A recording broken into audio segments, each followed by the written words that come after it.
George Kilpatrick Inspiration for the Nation, celebrating people we feel good about. We are here with Dr. Roosevelt Rick Wright Jr., retired professor emeritus of Syracuse University's Newhouse School of Public Communications, a mentor to many of the top broadcasters, trained many of the top broadcasters in the country. As a matter of fact, this week, Doc, Mike Tirico, right? Somebody who you educated. I love Mike. Yes, indeed. Right. Mike got sick the other day, man. Yes, he did. Mike Tirico had a little allergy there. So he, of course, as one of your students and so many others, but we lost in the past 2 weeks, Doc, two individuals that really fought for the rights of our community, or wanted to bring attention to justice in our community. On tomorrow, by the time people hear this, we'll be laying to rest a celebration of life for the former president of the NAACP, the former Syracuse Common Council president, the first person to talk about taking down 81, to have it considered to be in a serious way. He and Linda Brown Robinson, through their efforts in the NAACP, getting the Pan-African Village at the New York State Fair, on and on and on and on, lost him. And of course, we lost our frat brother, Ken Jackson, as well, who founded the Syracuse Constitution, which then became the online urban CNY, two truth tellers, two individuals who were about justice in this community. So, Doc, I wanted to tap into you as someone who has, through all the years, a broadcast legend that you are. I forgot to mention that. Broadcast legend. Clear my throat on that. No legend, George. Listen.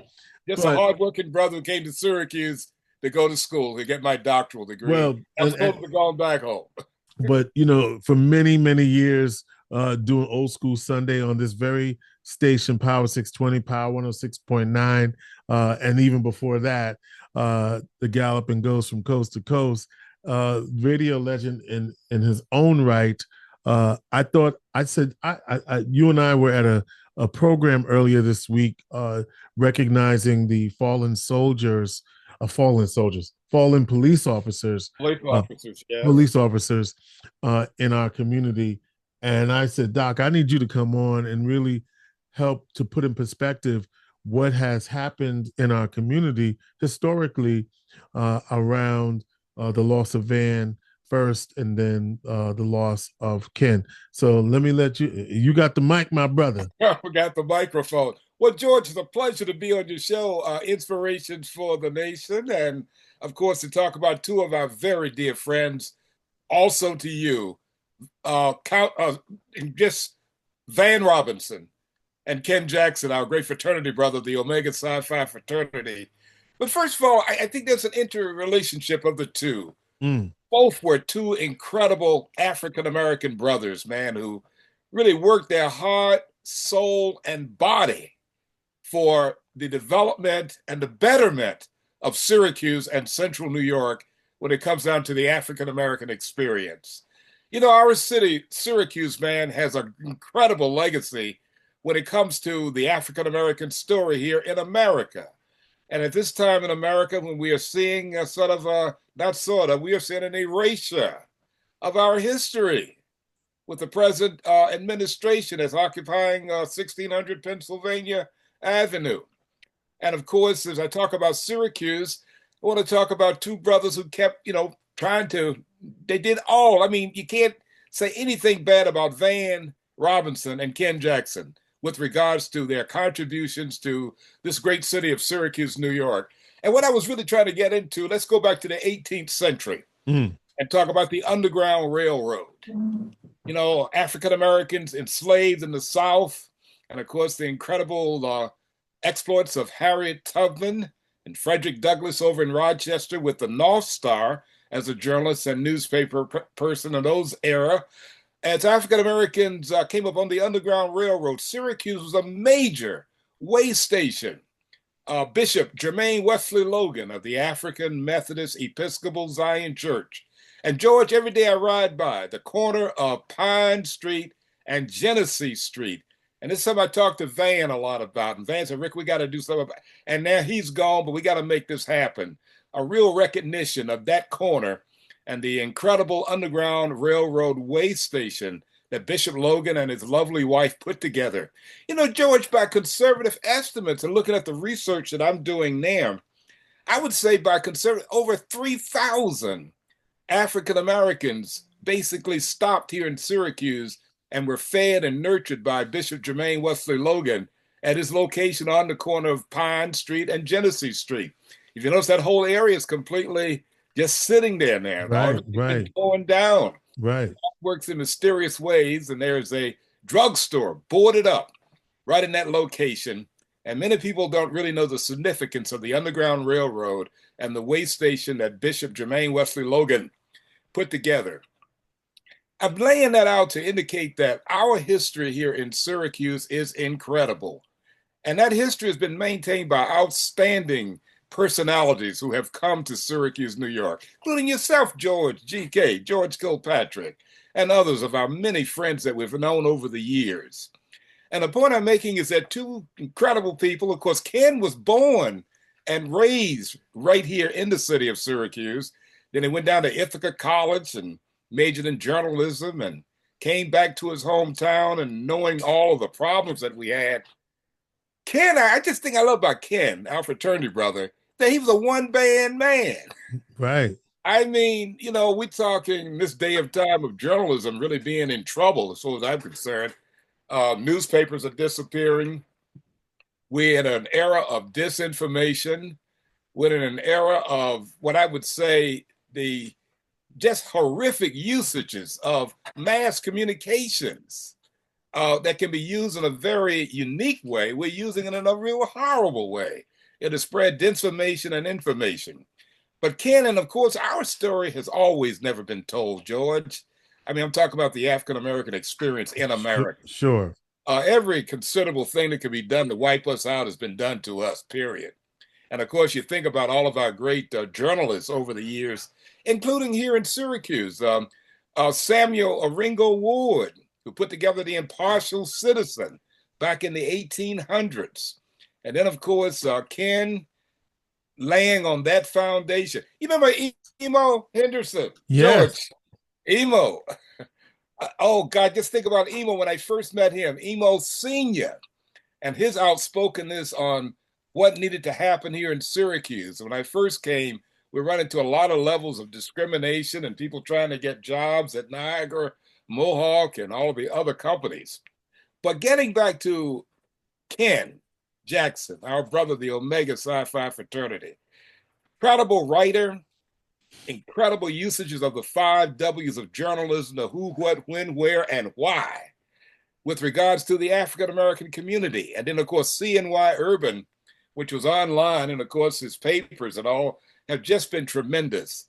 And I've always just was so concerned about, really, Ken has never received the recognition that he should have, but he's leaving behind an incredible legacy of journalism and African-American journalists and knowledge of what's happening here in our town. Well, you know, actually, and just one of the things that we can point to in a good, positive way is that he is one of those that's featured down at the Civic Center as part of the Syracuse Press Club Legacy. I forgot what they call it, but he's they actually featured him. I believe it was in 2023.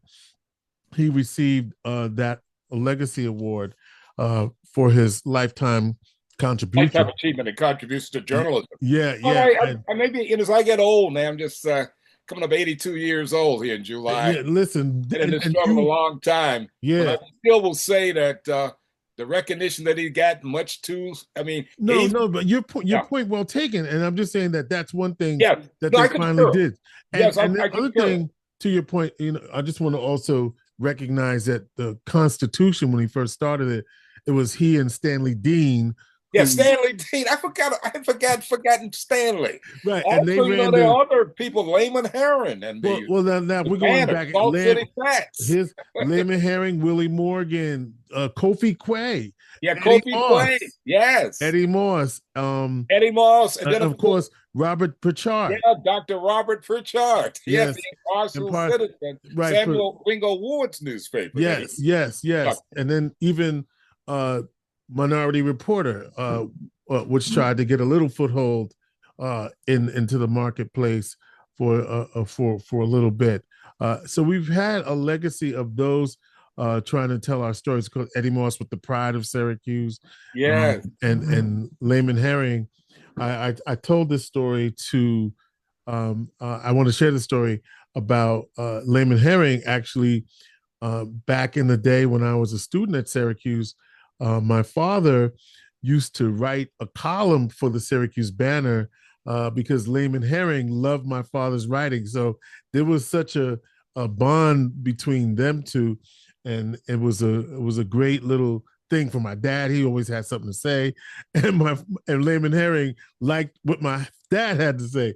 So this was a colorful era in Syracuse journalism, especially the African American community. Yeah. And of course, when I first came here in 1970 as a doctoral fellow to get my PhD at Syracuse University, studying under the greatness of Dr. Donald P. Ely and Dr. Larry Myers. Right. But now let's talk. I mentioned Ken. We'll come back to Ken, but let me go to my guy, our guy. Boy, I had tears flowing when I heard that he had died, but I was been preparing myself for this for months because I know every time I've seen Van, he was struggling, man.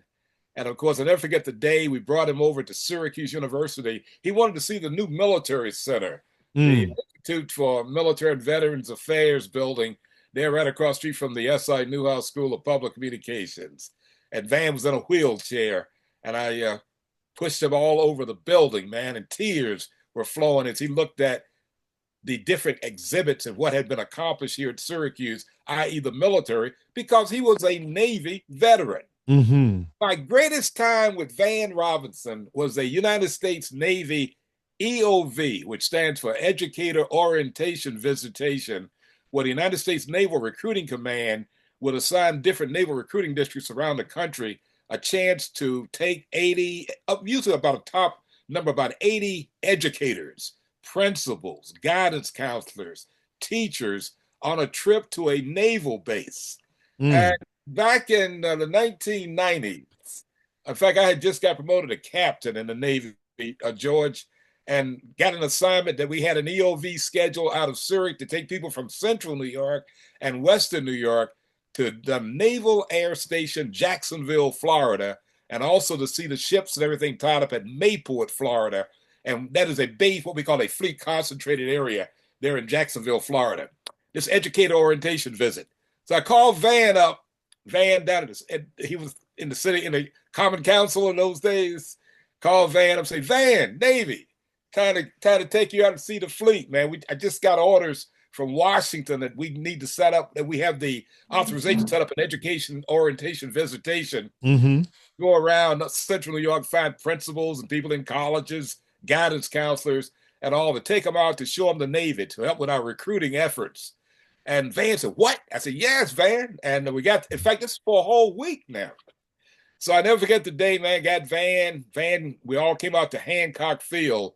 That is the Air Guard ramp. And of course, everybody had their cars parked in the parking lot there, and all the recruiters were bringing in all these teachers and guidance counselors. And we got all their luggage and everything out of the cars and put them on the pallet. So when the plane landed, and then about, I think everybody got there. We was about 10 o'clock in the morning. We wanted everybody there about 0800 in the morning at Hancock Field.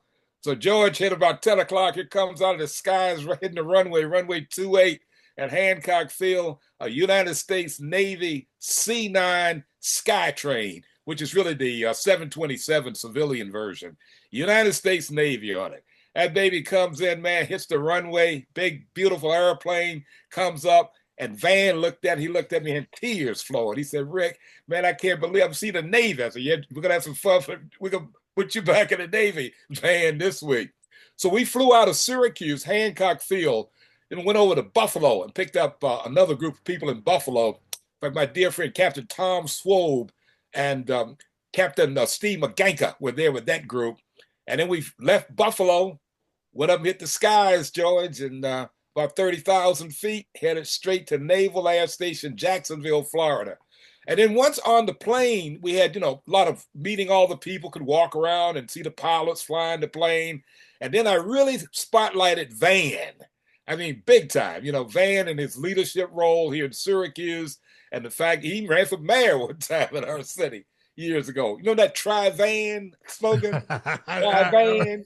So GK. I forgot he ran for. I didn't realize he ran for mayor. Yes, he ran for mayor of Syracuse, man. And his slogan was "Try Van, try Van," and run around the car with a speaker on top and everything. Probably trying to get in the primary, right? Yeah, in fact, yes, at that time, yeah. To run for mayor.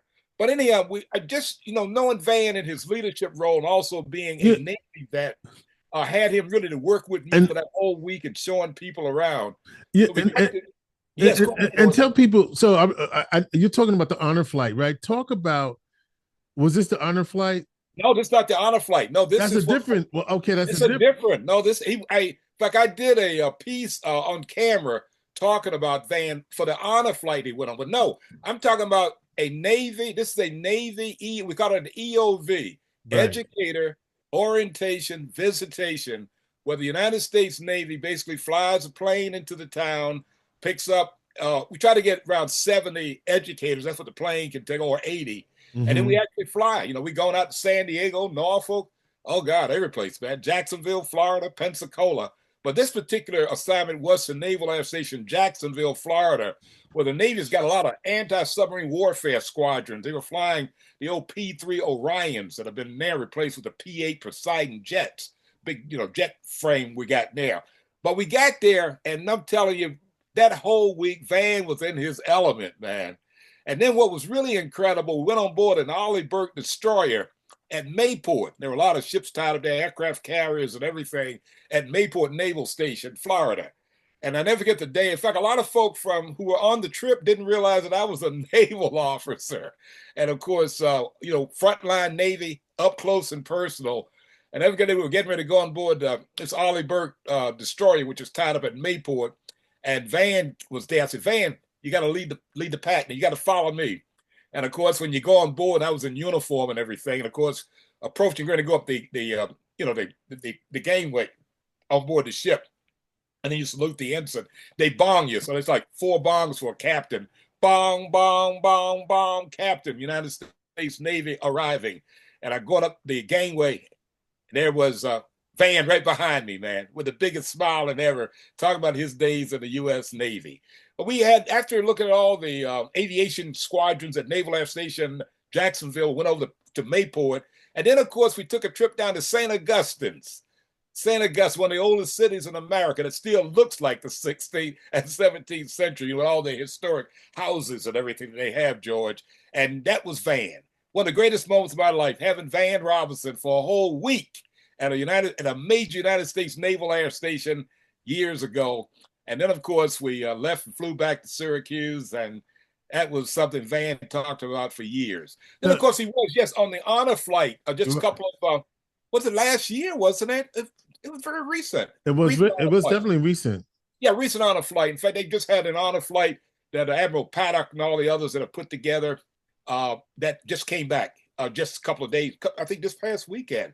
But anyhow, yes, Van. But we got to, here's the thing about Van. Let me just talk brother stuff now, Van. Okay. When I first met Van came to work into the insurance business. Yes. Yeah, the insurance business. And in fact, his office was right there on Erie Boulevard, the side of the old Erie Canal, right down from the Erie Canal Museum was his office. And I never got a meeting Van, and we talked, and he found I was on faculty, at the university. We talked about the NAACP, which I've been a member of for years, and talked about growing up in the South and, the whole area of racism. And as an undergraduate, as a graduate of HBCUs, Elizabeth City State University, North Carolina Central, telling Van about all of our sit-in movements and things and all the marches and stuff we went through, and also eating and meeting Dr. Martin Luther King. But then Van said, Rick, when I first came to Syracuse, man, I got here and I find myself riding on this highway in the middle of the city. And the first thing I said to myself, who in God's creation builds a highway in the middle of a city right down the middle? And, with the interstate highway system that, Eisenhower put together, creating the big interstate highway system all over the United States of America. But that's what Van laid up. I tell you another thing about Van. You know the old Gardenia nightclub? Oh, yeah. The Gardenia on South Salina Street? Yes. Oh, man, that was one of Van's major hangouts in the early days, bringing all the big acts in town. And then, of course, Jazz in the City. The South Side at Duncan Bright. There was an annual with the Black Lights, Annie Wall Street and the Black Lights. There was an annual occurrence that we all came on stage, Van Robinson, Mike Atkins, a lot of other leaders here in Syracuse. And the role was to sing the Wilson Pickett song, Mustang Sally.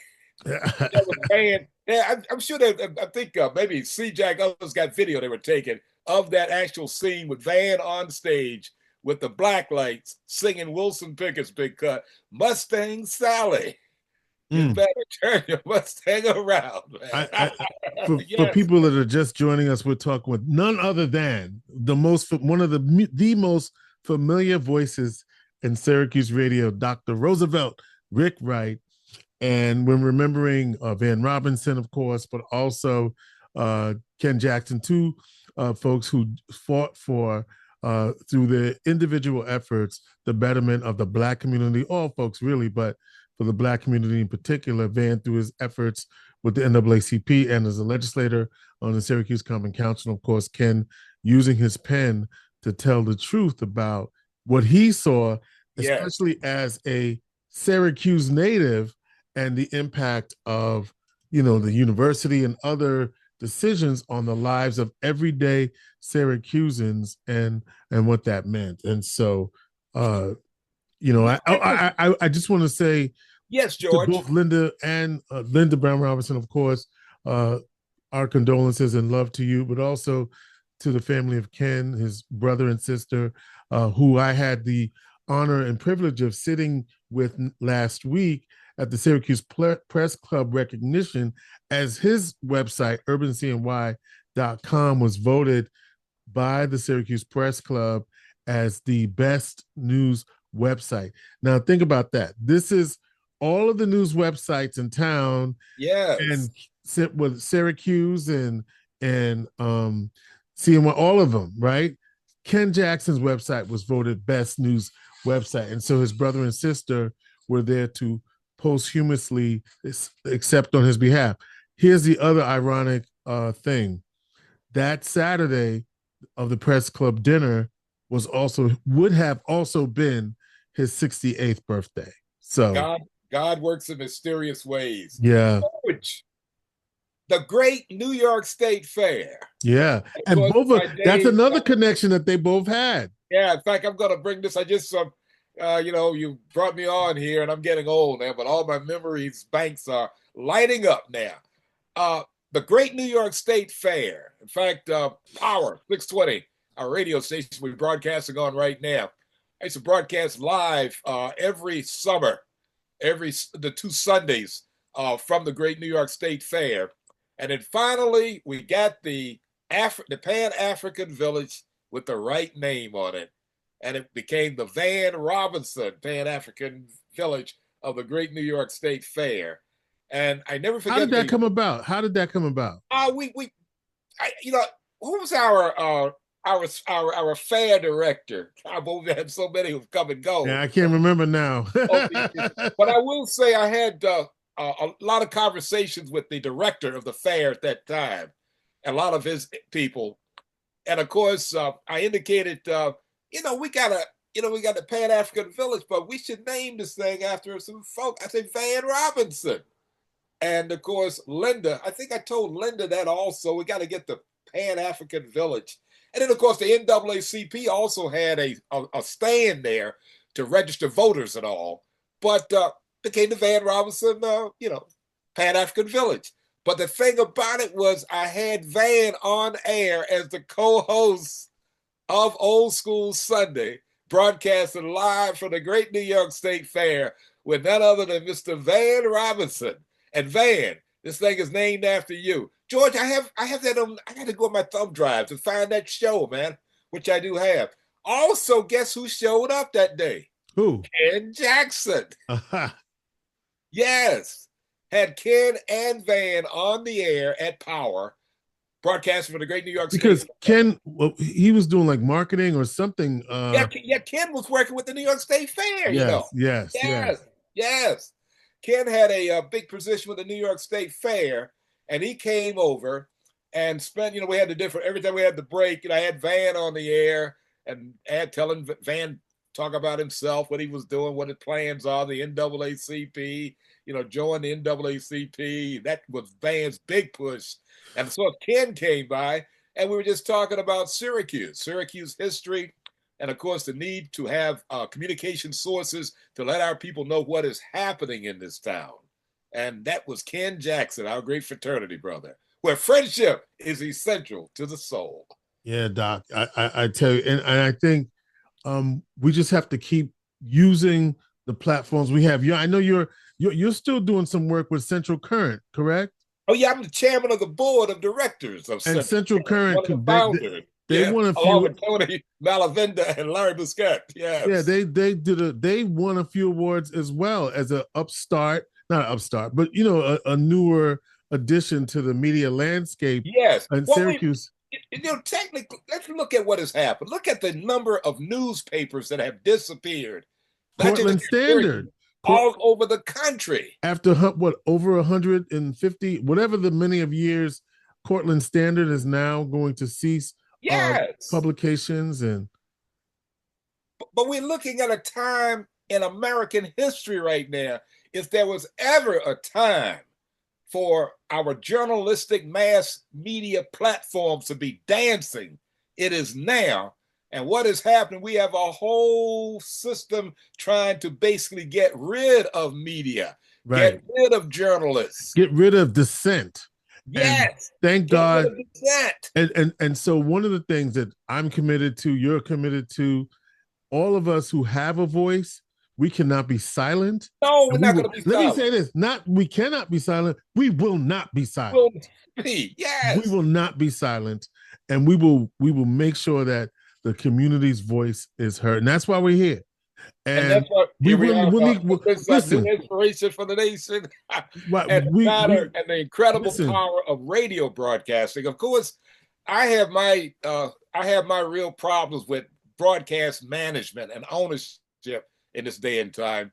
And one of the things is the overuse of technology to create programming in radio. What am I saying? There's nobody in the radio stations anymore. No. A computer and AI, that's not going to get it. Right. Radio's ability to localize, like your program you're doing right now, to localize with live, local personalities that know what is happening. Know their way around the block. And then, of course, to create the excitement of a program that's entertaining. It's an act that's attracting people because you are coming up with information they need to know about. And right now, we're in a situation right now where, as we look at nationally, look at a lot of the tonality and the temperature coming out of Washington, it's all about shutting people down. Look, we just shut down the voice of America. Yeah. Radio Free Europe. Listen. Also, the Corporation for Public Broadcasting and National Public Radio is on the chopping block. What is that? I mean, come on, folk, pay attention to what's happening. And of course, George, our show we got here right now, I'm not going to call them the names out. They want to get rid of this baby. Yeah. Anything that deals with our history. We got this all out assault on what? Diversity, equity, and inclusion? Yeah. We're not going to let that happen. No. But here's the thing, right? And these are the things that Van and also Ken fought for all of their lives and what they were doing. Yes. No, I it goes without saying. But also at the same time, we also need for delivering this, we also need community support. This is not, we have to make sure we support these mediums, in order for them to survive. Yeah, but again, the thing I'm getting at is people being kept in the dark. That's why a lot of support is not there. Right, right. To basically, kill off the top of the snake, man, so that it can't work. You know what I'm getting at? I mean, what I'm saying is that the power of mass communication, especially radio in the African American community, is already a proven commodity. During the civil rights struggles of the 1960s and the 1970s, especially in the South, the one thing that was used to get the message out with regards to what was going on and what needed to take place was a field of radio broadcasting. I think when I used to have a chance to eat with Dr. King was telling me how he used WERD. I was telling Van Robinson this story too. How he used to use WERD, which was the first African-American owned radio station in America in the 1950s. It was in the same building that the Southern Christian Leadership Council, SCLC, was in Atlanta. In fact, there's a historic photograph that you can find of SCLC sign and then WERD's radio sign on the building. And so when Dr. King wanted to talk about, meeting tonight and what needs to take place, he had a broom right by his desk, George, and he would take the broom and just hit the ceiling. Boom, boom, boom, boom. And Jack the Rapper and a lot of the disc jockeys of that era, man, would hear that and they would say, oh, man, Dr. King wants to come on the air. So, of course, big time radio broadcast. You have a thing called a microphone. Y'all got all this equipment, have plenty of technology. But I think WERD only had 2 microphones, a mic for the DJ, and had another mic on a long cable that was used in one of the one performance studio that they had, George. So they put the mic out the window, and then one of Dr. King's assistants there with the Southern Christian Leadership Council would grab the microphone, put it in front of him, and then, of course, they say he's ready to go, and then Dr. King would get on there and offer prayer and talk about the movement and what needs to be done and what we're going to do and when the march is going to be. All by radio broadcast, Atlanta, Georgia, in the 1950s and 60s. Doc, you've seen so many voices in our community, voices who have passed on, and we are also now in a new generation. The way news is delivered is different. I mean, even Ken with urbancny.com, that was a digital. Yes, the digital. I mean, the technology is incredible. Right. Is what I'm saying. So given that, Doc, and the need for information, especially localized information on a daily basis, your prescription now that we've got a couple of voices that have been muted, but the movement must continue. Your prescription, my brother. Well, my prescription is simply, having been a professor, God has blessed me with really spending close to 40 years before I retired on the faculty of the S.I. Newhouse School of Public Communications here at Syracuse. And of course, I'm still around. I'm on campus about every other day, work with graduate students who are doing, doctoral dissertations, and also doing a lot of mentoring with the sports media program at the Newhouse School. And of course, the thing, George, is we just got to keep training our next generation. Mm-hmm. We got to train our next generation. And a lot of the present generation that's majoring in mass communications and media, we got to go back and kind of let them listen to how this thing was. George, right now, I walk around campus. What is it that every student on campus has these days? A device, baby, a portable device. And that will indicate they're wearing headphones. Yeah. Everybody is wearing headphones. So what I'm getting at is that the infrastructure for people to receive messages, especially by audio means, is already there. What we got to get back into is the humane ways of using mass communications tools with incredible people that we got to train to get back to the 5 W's of journalism: the who, what, when, where, and why. And then, of course, have at least a minimum of 3 or 4 sources to quantify what you're getting out, the information, and get back to hard investigative reporting. George, a lot of all these news, remember years ago, man, we had investigative reporters who would cover City Hall, the police department, or, looking at the inner city, man, and what kind of problems we got. How many people, still, George, even with all the things getting ready to happen in Surrey with 81, hey, thank God, Van did see the groundbreaking. And when he first proposed it, people laughed at him. They laughed at him. Van, of course, just like Ken Jackson, ahead of their times. I repeat to this great radio audience listening all over the world and here at 620 on the AM dial with 5,000 watts coming off our towers out on Old Liverpool Road.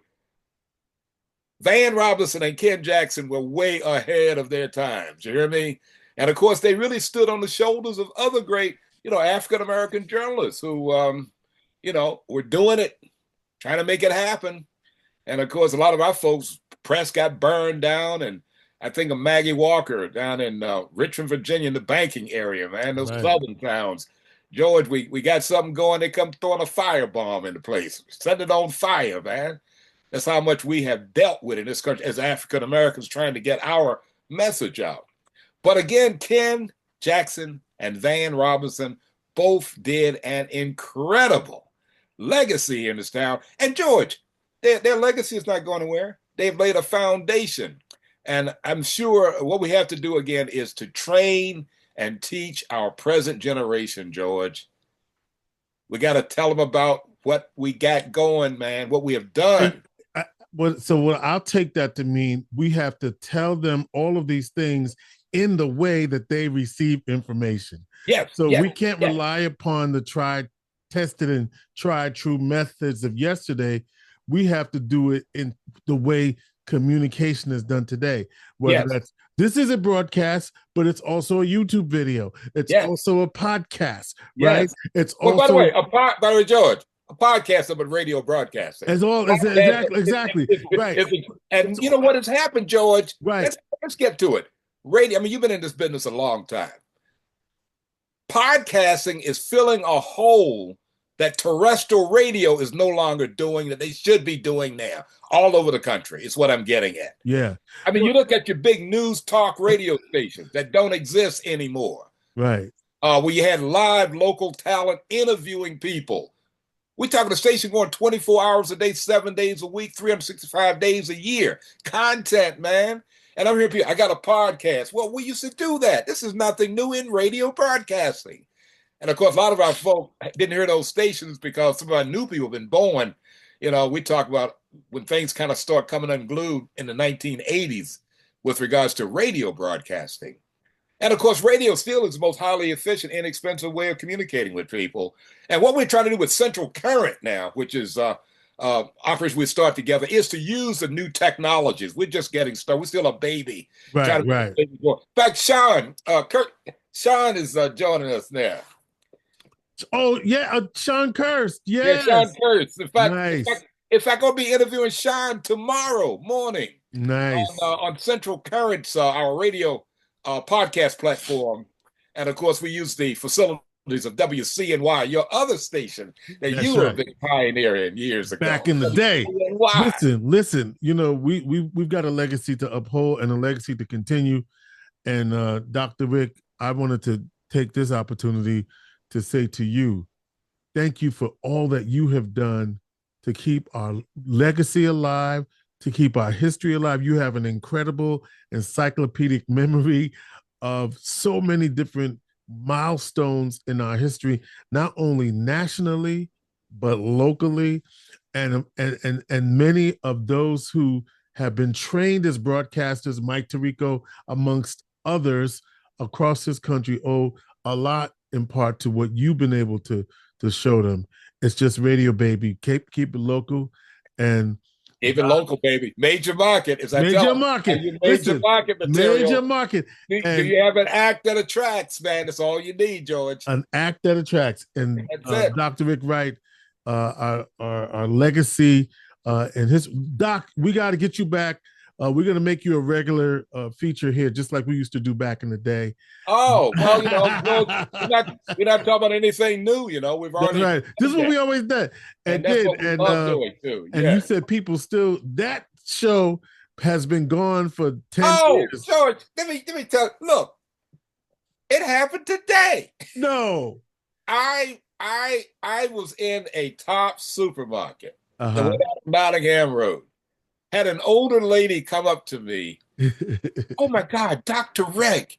She said, you know what? I used to enjoy listening to you and GK George on Sunday mornings on WSYR radio. She said, I cannot believe that the station didn't see fit to put you two guys together on a show that would be on every day. She told me that this afternoon. Lady, she's got to be we're about the same generation, in her 80s, man. Yeah. And that was at Top Supermarket just this afternoon.